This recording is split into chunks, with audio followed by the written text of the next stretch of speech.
Bonjour, bonsoir les Bogey Players et bienvenue sur la chaîne pour un nouvel épisode du 19e trou.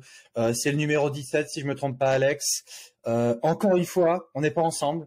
Faudrait voir le pourcentage sur lequel ensemble ou pas. Je pense qu'on n'est pas loin de 50-50, mais il faudrait faire les stats.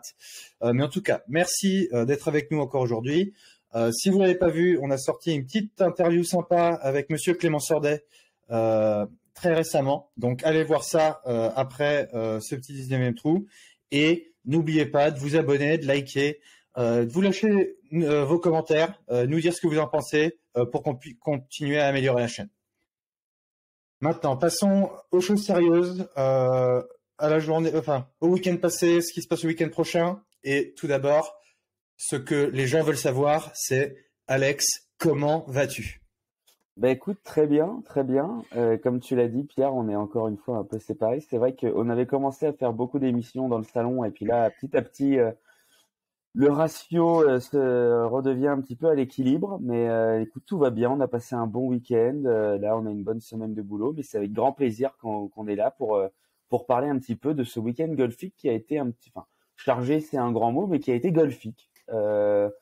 Je trouve que, je sais pas ce que tu en as pensé, mais ça a été très sympa. Et puis, j'aimerais bien que tu me dises un peu de quoi on va parler ce Ben, soir, moi. Bah ouais, exactement. Mais non, mais on a eu un week-end qui, allez, nous fait monter crescendo dans les tours sur le début de saison qui se lance vraiment là un petit peu le week-end prochain. Et donc ce qu'on va au menu aujourd'hui, on a la Hero Cup où on avait nos deux franchises Victor et Antoine qui jouaient.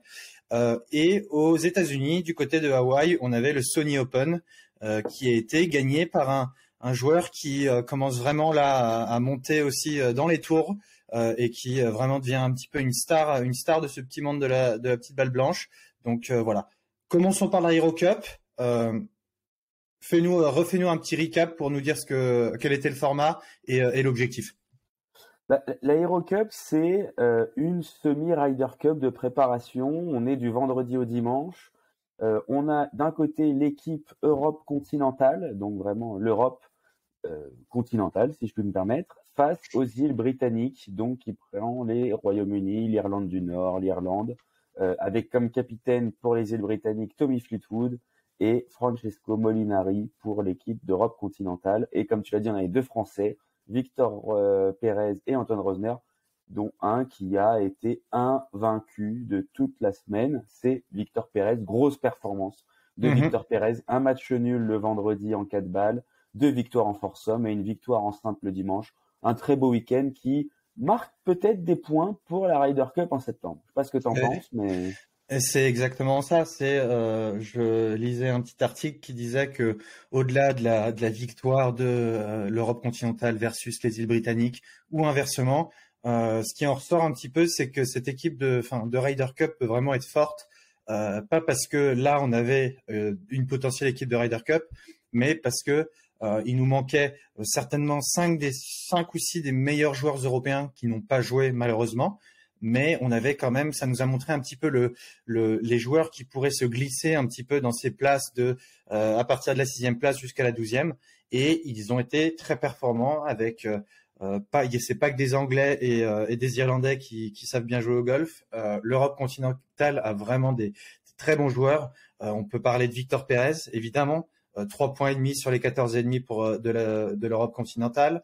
Adrien Meronk qui est aussi impressionné, qui gagne le point final, donc on voit un peu lui enfin sur les images, mais vraiment du très bon golf et voilà tous des joueurs qui avec une bonne saison là ils ont tous le potentiel selon moi pour être en équipe de Ryder Cup cette année. Ouais. Non, je suis assez d'accord avec toi.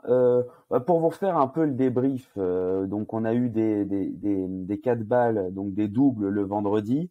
L'Europe continentale était déjà devant avec 2 victoires à une et 2 matchs à égalité. Le samedi était un peu la journée des foursomes. Le matin, on a eu une égalité parfaite, 2 victoires de chaque côté, un match nul. Et l'après-midi, 3 victoires pour l'Europe continentale et 2 pour les îles britanniques. Donc il y avait quand même 3 points d'avance au départ des simples du dimanche. Les simples, c'était 10 matchs. Voilà, et on en a gagné 6 entre guillemets, puisque je me considère plus d'Europe continentale que d'île britannique, contre 4. Et voilà, donc ça s'est fini à 14,5, 10,5 sur un parcours d'Abu Dhabi qui avait l'air très bien préparé, qui était un beau parcours, qui était agréable à voir à la télé. Et c'était vraiment très sympa. Il avait le parcours, je suis d'accord, avait vraiment pas l'air évident en plus parce que assez protégé au niveau de, je trouve, des mises en jeu. Je trouve qu'on les a beaucoup vus dans des bunkers de fairway et choses comme ça. Et donc avec enfin un parcours qui avait l'air assez ferme et donc intéressant. Et je regardais là regardant la feuille de match, en fait que Victor Pérez, il n'a joué qu'avec Guido Migliozzi tous ses doubles. Donc j'imagine que c'est une paire qui et ben là a très bien marché.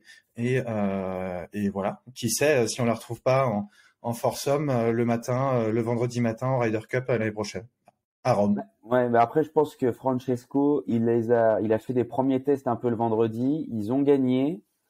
Non, Non, ils ont fait match nul, pardon. Ouais, il fait match nul. Ils font match nul. Il a retenté un peu le lendemain. Ils ont gagné. Il les a laissés ensemble. Il a vu que ça devait plutôt bien marcher. Donc, il s'est dit, allez, on garde ça et tout. C'est sympa. Après, très honnêtement, je mets pas quand même un péco sur un double en foursome Migliozzi Perez en Ryder Cup. Mais oui, ça prouve que des bonnes ententes peuvent se faire et que c'est deux bons joueurs. Mais très honnêtement, avant qu'en septembre, je vois Migliozzi, Perez affronter Justin Thomas et Jordan Spieth, il va quand même falloir qu'il se passe des choses cette année. Hein. J'espère qu'on pourra revenir en arrière, clipper ce moment et le réutiliser au moment de la Ryder Cup quand effectivement Perez et Migliozzi jouent en foursome. Mais t'as raison, c'est encore allez, un plan sur la comète. Et non, et après en simple, Victor 4-2 sur Jordan Smith, qui, allez, n'était pas dans les top joueurs de l'équipe en face. En tout cas, pour moi, je le considère pas comme un Tommy Fleetwood, un Tyrell Hatton ou un Shane Lowry, mais un très bon joueur. 4-2, il s'en est bien occupé. Donc voilà, une semaine vraiment complète de Victor. Bon, il lui manque ce petit demi-point, mais bon. Grosse semaine et ça fait plaisir. Non, après oui, complètement d'accord avec toi. Jordan Smith, c'est pas une tête d'affiche des îles britanniques, mais il fallait quand même faire un bon match et le gagner. Migliozzi, en parlant de lui, a aussi gagné face à Richard Mansell. Encore une fois, c'est pas une pointure. Bon, malheureusement, Antoine Rosner, lui, il a affronté pas n'importe qui, Tyrell Hatton, 2 Ryder Cup à son actif. Voilà, il a pris 5 et 4, c'est dur. Il était pas trop dedans, enfin il jouait pas mal, mais c'était assez approximatif, il disait, je crois. Donc voilà, lui est tombé sur Tyrell Hatton, c'est pas le même match. Hein. Affronter Tyrell Hatton, affronter Jordan Smith, sans manquer de respect à Jordan Smith, la différence entre lui et les meilleurs, c'est peut-être le M à la place du P, hein, pour ceux qui comprendront. Mais voilà, c'était une belle semaine pour Victor, c'est assez agréable et ça fait plaisir de voir des Français qui jouent bien en équipe. Et autant Pérez Migliozzi, j'y crois pas en double en Ryder Cup, autant Pérez en Ryder Cup, j'y crois. Ouais. Alors attends, juste je regarde Jordan Smith, son classement. Il est 79e au classement mondial. Donc voilà. Oui. Je voulais qu'on dise pas d'une connerie où en fait ça se trouve il était dans le top 40 et on l'avait pas vu passer parce que de temps en temps il y a des joueurs comme ça qui se glissent un peu et tu t'en rends pas compte, mais non. 79e, donc voilà, un très bon joueur de golf et une belle victoire pour lui. Déjà des joueurs de l'European Tour qui sont pas sur le PGA Tour, qui sont dans le top 40 mondial, il faut les chercher. Hein, donc bon. Non, parce que sinon, tu avais du Seamus Power qu'on voit moins nous en Europe parce qu'il joue sur le PGA Tour, qui est un très très bon joueur. Enfin voilà, c'était vraiment du bon golf, c'était agréable. Tu avais un mix de paires intéressantes. Rosner Detry, c'était cool à regarder. Et Antoine qui a quand même, qui a la chance de jouer Tyrell Hatton en simple, malheureusement, qui perd assez lourdement. Mais bon, écoute, je pense que ça a dû être une super expérience et une bonne opportunité pour se montrer pour pas mal d'entre eux là pour la Ryder Cup. Ouais, non, je suis totalement d'accord avec toi. Et puis, même si j'étais pas forcément convaincu un peu de ce tournoi, un peu là, de ce match, c'est quand même sympa à regarder et ça nous met un peu dans des conditions pré-Ryder Cup assez intéressantes, je trouve. Et même au niveau du staff, où là il y en avait pas mal qui étaient là. Il y avait on a vu Nicolas Colsart, il y avait José Mario Lazabal, Luke Donald, qui est en plus, qui est le futur capitaine de Ryder Cup, où ça a certainement, tu vois, un petit peu pu construire des habitudes ou discuter avec les joueurs et mettre un petit peu en place une première structure. Enfin, j'en sais rien, mais ça peut être une première opportunité pour eux de faire ça aussi. Ouais, non, c'est vrai qu'il y avait du beau monde quand même ce week-end. Mais il n'y avait pas que ça. Non, bah non. Il y avait du golf aussi beaucoup plus tard dans la journée, du côté de Hawaï, où là, on a un peu une des stars révélations de la President's Cup, ce n'est pas Tom Kim, mais c'est Si-Woo Kim qui l'emporte avec un très bon dernier tour et du suspense jusqu'à la fin. Ouais, non, t'as raison. Si-Woo Kim qui gagne du coup le Sunny Hawaii, le premier vrai tournoi du PGA Tour, on peut le dire quand même de la saison calendaire 2023. Il y a pas encore les grosses stars qui sont revenues, mais il y a déjà quand même un peu de beau monde. Et comme tu dis, il fait une belle dernière journée, il fait surtout un bon week-end parce qu'il n'était pas non plus si bien que ça après le cut. Il fait -6 le week-end. Chris Kirk, qui lui était parti sur le chapeau de roue, a fait que -2 et finit 3 coups derrière lui. Donc non, c'était un beau tournoi. C'est toujours plaisant un peu. Hawaï, ça relance la saison. Pour moi, c'est vraiment le tournoi où tu te dis la saison de golf commence quand tu commences à voir Hawaï à la télé sur Golf Plus et que tu vois le par 5 en dogleg gauche en descente qu'ils attaquent en deux le week-end. Ça, c'est vraiment la saison qui se relance. Exactement, c'est un peu le coup de départ et qui peut lancer des bonnes saisons. Et là, Si-Woo Kim qui est en grande forme là, parce qu'il s'était démarqué à la President's Cup en battant Justin Thomas. Je crois qu'il avait changé de technique de putting à ce moment-là, ou justement, je crois que c'est la semaine de la President's Cup. Il prend la technique de Adam Scott là, qui s'appelle le broomstick, là où il passe le balai là, un petit peu. Donc je crois que ça lui a remis un petit boost de confiance. Et bah voilà, je crois que c'est déjà sa 4e victoire sur le PGA Tour quand même. Donc c'est pas un joueur lambda du tout. Et voilà. Après Hayden Buckley un peu plus difficile et qui on avait du Matt Kuchar, du Maverick McNeely. Ça commence tranquillement. Ouais. C'était pas le vrai retour des têtes d'affiche, mais c'était le vrai tournoi de rentrée. Voilà, les principaux noms. Chris Kirk, c'est un habitué. Il est toujours là. Tu le vois toute la saison en tête à un moment ou à un autre. Parfois, je sais pas s'il gagne beaucoup. D'ailleurs, ça serait intéressant à regarder, mais il est toujours là. Donc c'est quand même un bon joueur du PGA Tour. Matt Kuchar qui a fait sa rentrée tranquillement. Aaron Baddeley qui revient. Ça fait plaisir de voir un peu son nom. Ils sont, tu vois, tu te dis, ils sont jamais morts, autant qu'ils sont tout le temps là. Tu vois, du Aaron Baddeley, je pense, a eu un peu de mal il y a quelques années. Bah voilà, là, un petit top 10 pour commencer son année, ça doit pas faire de mal. Ouais, non, je suis d'accord. Ça permet de mettre un peu du beurre dans les épinards, surtout pour des joueurs comme ça, ou Aaron Baddeley. À mon avis, il a passé plus de temps à essayer de sauver sa carte sur les dernières années s'il n'a pas redescendu sur le Korn Ferry, plutôt que de jouer les avant-postes, alors qu'il y a quelques années, il avait fait quelques grosses perfs de mémoire. Tout à fait. Mais voilà, c'était un bon tournoi de reprise. Après, bon, voilà, le tournoi est sympa. On connaît un peu le parcours, parce qu'on le voit chaque année. Mais voilà, on lance la saison 2023 tranquillement. On monte clairement en pression ce week-end là qui arrive, parce qu'on va passer maintenant à la petite preview du week-end où on est vraiment gâté parce qu'il y a le gros tournoi de lancement de l'année de l'European Tour, le Abu Dhabi HSBC Championship, qui est un petit peu le retour des têtes d'affiche pour vous faire un petit listing des meilleurs joueurs qui viennent. On a du Lee Westwood, du Francesco Molinari, du Tommy Fleetwood, Henrik Stenson, Shane Lowry, Patrick Reed, Peters, Hatton, Smith, Migliozzi, Fox, Otaegi, McIntyre pour toi Alex. Donc on a vraiment un beau champ là qui vient à Abu Dhabi cette semaine. Ouais, c'est un beau champ qui vient à Abu Dhabi, mais je suis un peu surpris qu'il n'y ait pas 1, 2 ou 3 stars un peu du PGA Tour qui viennent aussi, tu vois, parce que là, tu m'as cité que des beaux noms, ça fait hyper plaisir à voir et c'est un vrai tournoi, les gros tournois du DP World Tour. Mais à part Patrick Reed et encore maintenant, il joue sur le livre, il y a peu de gros noms, tu vois ce que je veux dire, un peu. De temps en temps, on a eu un Morikawa qui était venu une fois de temps en temps. Il y avait un DJ qui venait à l'époque, tu sais. Pas forcément beaucoup, mais 1 ou 2 ou 3 grosses têtes d'affiche. Il y a eu un Tiger aussi, mais il faut remonter un peu plus loin. Voilà. Donc, il me manque un peu ça. Après, c'est le vrai premier gros tournoi du PGA Tour. Et attention, c'est quand même un très, très gros champ de joueurs. C'est le top 10 de l'année dernière. Donc, bon. Enfin, un tournoi comme ça, j'aurais pu imaginer un Rory peut-être jouer. Là, il joue pas, je pense, ce week-end du tout.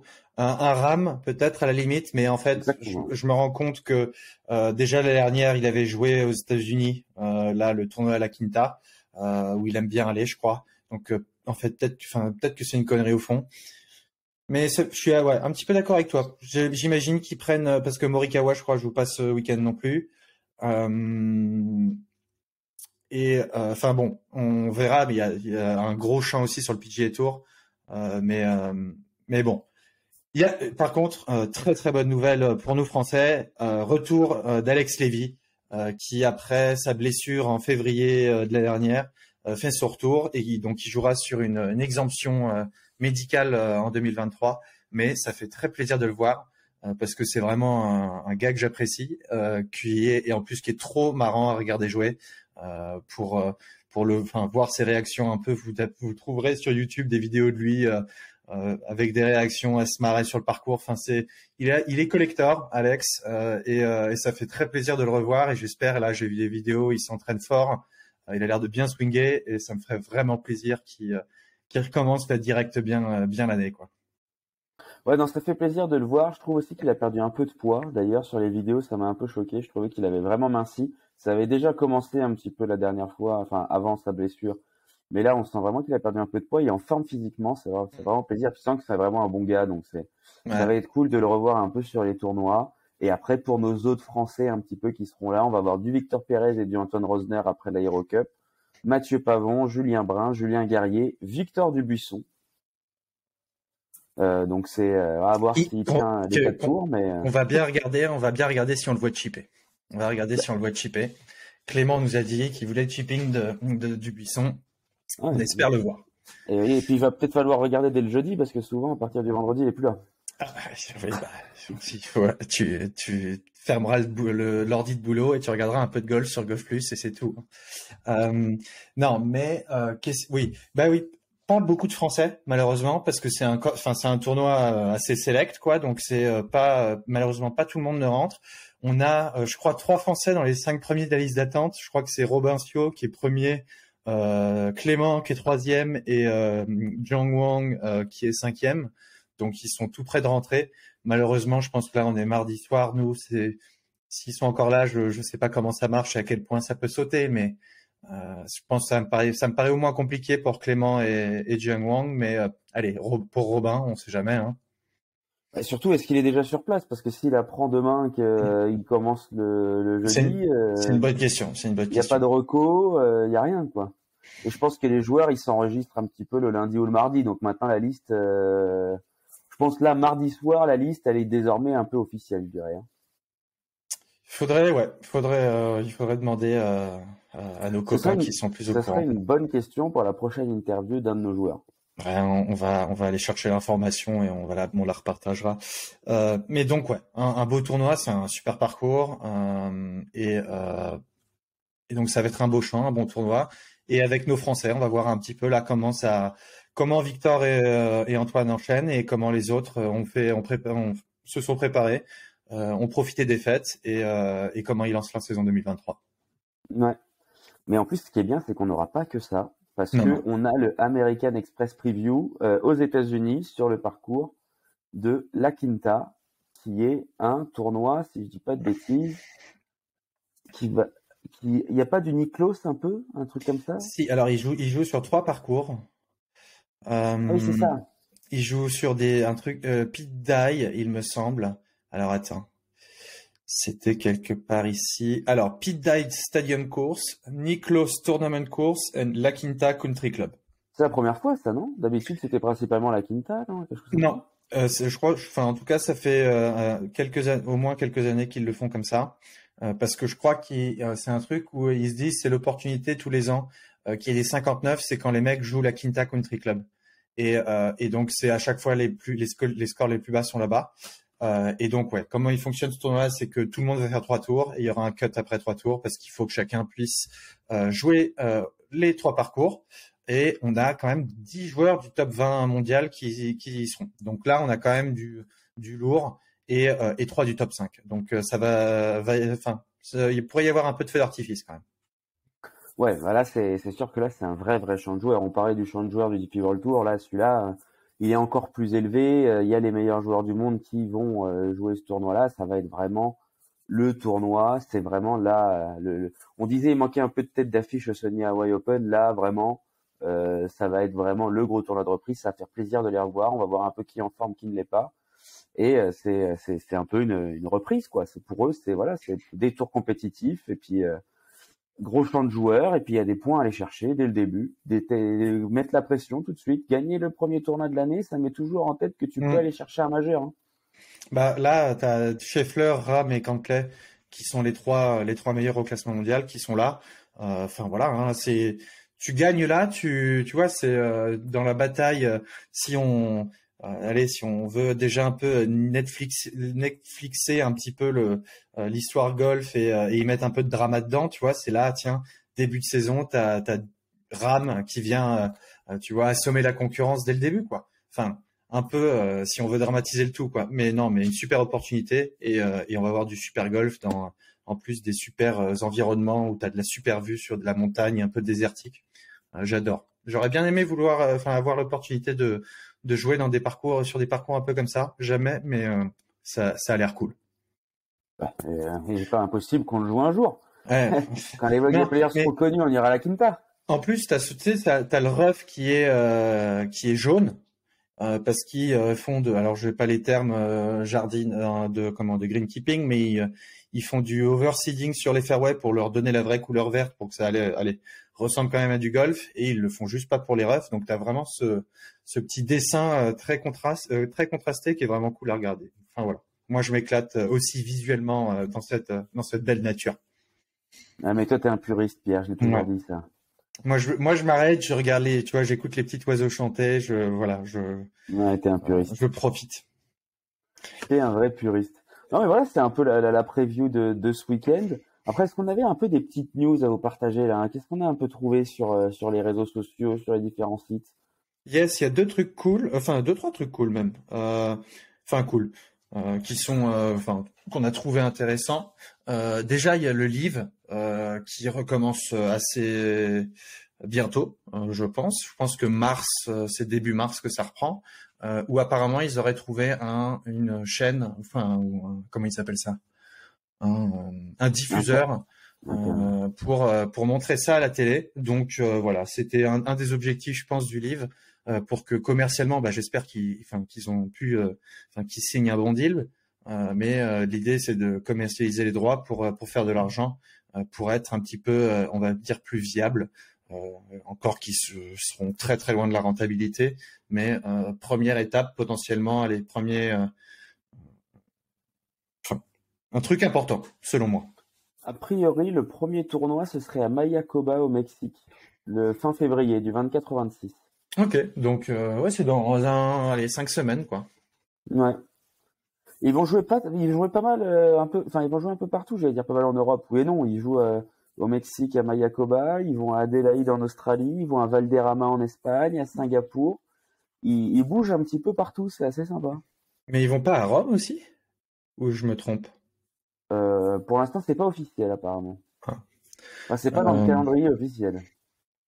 Non, ben alors c'est moi je sais pas, je me suis dit à un moment qu'ils avaient réussi à choper un tournoi sur le parcours de la Ryder Cup, mais c'est moi qui dois mélanger des trucs, des infos. Non, c'était ça que moi j'ai vu sur le livre. Après, on peut venir sur un autre tour carrément que tu connais un peu, Alex, où on connaît Stan. En tout Ouais, cas. Stan Caturla, je sais pas si tu nous écoutes, mais en tout cas, ça nous fait plaisir qu'on voit que le projet que tu as lancé il y a 3 ans prend du galon, qui s'associe avec deux anciens pros de différents tours, Sébastien Gros, membre de l'European Tour, et Kevin Turlan, qui a joué un peu sur l'Alps Tour, je crois, qui a joué aussi à Fourqueux étant jeune et qui maintenant est prof au golf de Longchamp, qui du coup va lancer le Win Event, donc propriétaire un peu du Win Tour. On va pas vous faire non plus un arbre généalogique de toutes les entreprises, mais Ouais, on fait un business case maintenant là. mais voilà, le Win Tour qui était un petit peu un pay and play jusqu'à présent avec des enseignants pros, des joueurs pros et des amateurs, maintenant du coup va avoir les 3 premiers de son ranking qui vont pouvoir monter directement sur l'Alps Tour, donc ça donne quand même encore un peu plus d'intérêt à ce circuit professionnel, si je puis dire. Et aussi, au lieu du pay and play, maintenant, il va y avoir 10 000 euros de dotation sur les 10 dates de tournoi de l'année, donc 10 000 euros fixes. Donc c'est quand même une belle évolution pour ce tour. Moi, je me rappelle avoir discuté une fois avec Stan à une soirée où on était invités tous les deux. Il me disait qu'il allait lancer ça et ça me fait plaisir de voir que 3-4 ans, ça prend du galon, ça devient sérieux et il se donne vraiment pour ça et je suis très content pour lui. Ouais, mais parce que si j'ai bien compris, le PM Play, c'était tous les joueurs payent, je crois que c'est 160 € pour le cas du Wing Tour, en tout cas l'année prochaine, et selon le nombre de joueurs, eh bien ça fait plus il y a de joueurs, plus la cagnotte est, plus la dotation est belle. Mais là, je crois qu'elles sont toutes à 10 000, donc ça c'est une super nouvelle. Voilà, une façon d'accéder à l'Alps Tour pour des joueurs. Je sais pas exactement quelle catégorie tu as, mais en tout cas c'est toujours intéressant. Et ça se développe. Tu vois Stade et Wing Tour beaucoup plus sur les réseaux. Donc c'est vraiment cool de voir un projet où tu te dis ça va être difficile. Tu vois, c'est le monde du golf, c'est un truc. Voilà, il a pas choisi le type de projet selon moi le plus facile à exécuter. Et en tout cas, là pour le moment, il le fait très bien et ça grandit vite. Donc chapeau Stan, big up. Et peut-être qu'on ira faire un petit event ou un truc comme ça on n'en sait rien. En plus, on peut aller, c'est ouvert aux amateurs. On pourrait aller jouer un petit Wing Tour. Ouais, ce serait totalement possible. Et tu parlais des catégories. Alors, je sais pas ce que ça vaut sur l'Alps Tour, mais le premier a une catégorie 7, le deuxième une catégorie 8 et le troisième une catégorie 9. J'ai pas les tableaux en tête. Mais en tout cas, le premier tournoi aura lieu, en tout cas, pour ceux qui nous suivent et qui s'intéressent et qui veulent en découvrir plus sur le Wing Tour, vous pouvez le suivre sur Instagram et sur plein d'autres, sur son site directement. Et le premier tournoi aura lieu à Barbaroux, dans le sud de la France, le 7 février, et quelques jours plus tard, à Frégate. Donc voilà, si vous voulez vous intéresser un peu plus au Wing Tour, avec un programme. Ok, donc à Frégate, ils font un programme le 9, puis le 10, un tournoi. Donc voilà, si vous voulez vous intéresser, vous inscrire, que vous pouvez rentrer dans le champ. Voilà, ça nous fait plaisir de. Et c'est vrai que c'est des bonnes opportunités, tu sais, pour pas mal de pros français où il y a peut-être pas encore grand-chose, d'aller faire, ou de la compétition. Hein, là, quand l'année dernière, je crois qu'il y a eu des très bons champs où c'était faire des belles cartes pour gagner et ça met dans le jus, je pense, pour préparer des tournois, on va dire sur le Challenge Tour peut-être ou un peu plus haut. Exactement. Voilà, donc c'était ça, on voulait parler un peu de ça. Je sais pas si tu avais une autre news, Pierre, dont tu voulais parler. J'ai juste un de nos franchises qui est un peu plus loin de nous, qui a toujours été assez loin de nous, mais de Paul Barjon, qui a malheureusement raté le cut sur le Corn Ferry là aujourd'hui, je crois, oui hier. Et le cut, c'est une semaine un peu bizarre, j'ai l'impression, mais voilà, il a raté le cut malheureusement, et on lui souhaite tout le meilleur pour 2023 lui aussi sur le Corn Ferry. Courage et qu'on remonte sur le PGA Tour de cette année. C'est ce qu'on lui souhaite. Hein. C'est exactement ce qu'on lui souhaite. On veut voir un maximum de Français au plus haut niveau.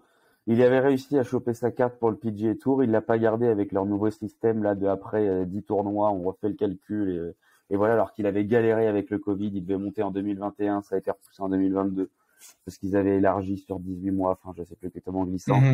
Donc voilà, on lui souhaite vraiment de remonter rapidement sur le PGA Tour. Donc vraiment force à toi, Paul, et puis vraiment que plein de birdies. On a les bogey players, pour toi c'est plein de birdies.